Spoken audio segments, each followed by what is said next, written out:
16 octobre 1929 Lettre à Ferdinand Alquier. 22. Lettre inédite. 16 octobre 1929 Lettre à Ferdinand Alquier. 23. Paris.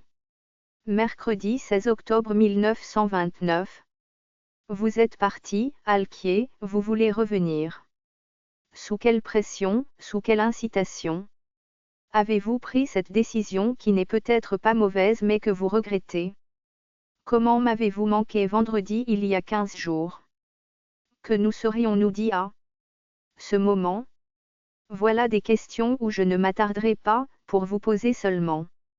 16 octobre 1929 Lettre à Ferdinand Alquier. 24. Celle-ci, que peut-on faire pour vous? Quel résultat est administrativement dans les limites du possible, je veux dire du demandable? Dites-le moi, j'agirai pour autant que je le pourrai. Je ferai agir sur tout. Le sentez-vous, Alquier?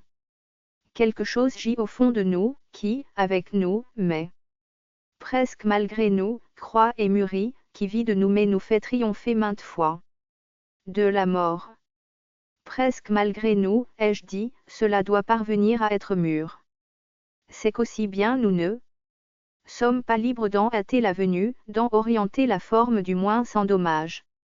Nos efforts, notre travail quotidien certes nourrissent ce génie, du moins on veut le croire. Mais c'est moins par le contenu et l'objet de ces efforts, qu'en tant qu'ils tonifient, exaltent et exercent toute notre personne. On sent bien que tout cela ne fait qu'éveiller quelque chose d'inné et nous qui aussi bien raisonnerait peut-être à n'importe quel déchaînement ou même à l'inertie.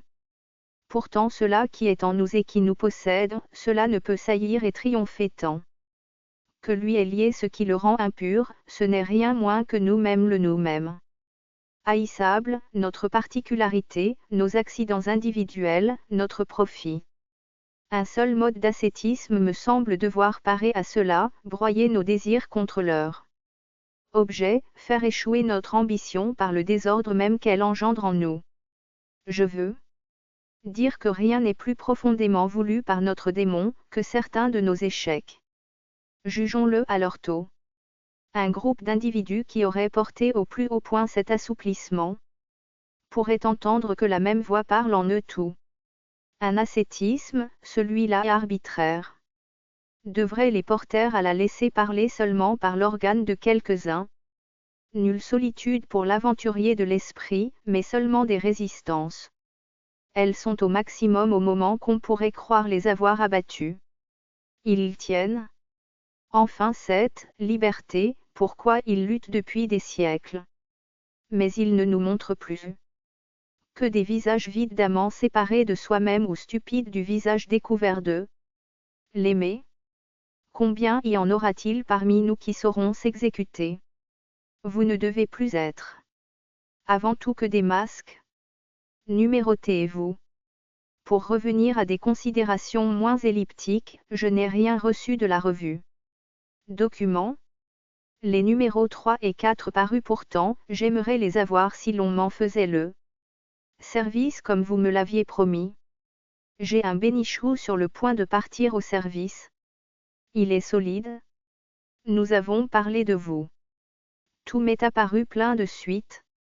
Votre lettre des vacances à laquelle je n'ai pas répondu, son contenu et encore mon regret de ne point vous avoir vu avant votre départ. Écrivez-moi l'adresse de Michel Léry. Écrivez-lui de moi.